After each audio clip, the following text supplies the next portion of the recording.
ସହଜ ଉପାୟରେ କୌଣସି ସଂଖ୍ୟାର ଏକକ ସ୍ଥାନରେ 1 ଥିଲେ ତାର ବର୍ଗମୂଳ ନିର୍ଣ୍ଣୟ। ଧରାଯାଉ ବର୍ଗ ସଂଖ୍ୟାଟି 8,9401। ଏହାର ବର୍ଗମୂଳ କେତେ ହେବ?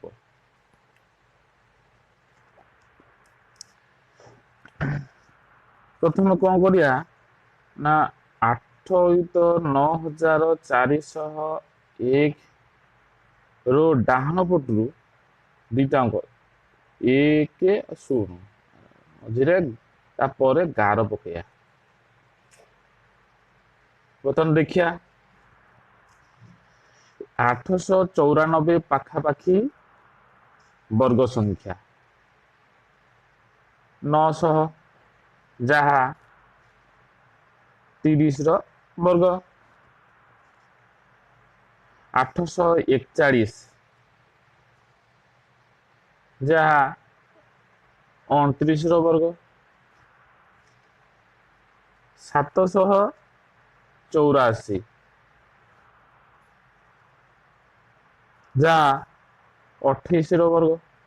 ବର୍ତ୍ତମାନ ଦେଖିବା 894 ଖୁବ୍ ପାଖାପାଖି ବର୍ଗ ସଂଖ୍ୟା ହେଉଛି 841 ଯାହା 29 ର ବର୍ଗ। ତାହେଲେ ଏଇଠି ଆମେ ଜାଣିପାରିଲେ ଯେ 29 ହବ। ଏଇ ଜାଗାରେ କେତେ ହବ ନା ବର୍ଗ ସଂଖ୍ୟାର ଏକକ ସ୍ଥାନରେ 1 ଥିଲେ এই ସ୍ଥାନରେ 1 ବା 9 ହବ।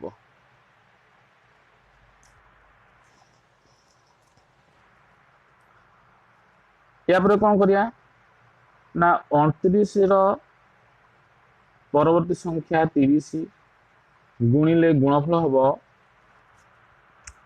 870। यह 894 ठारू सान 894 बड़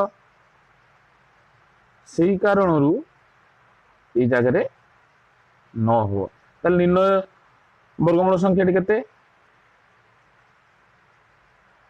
299।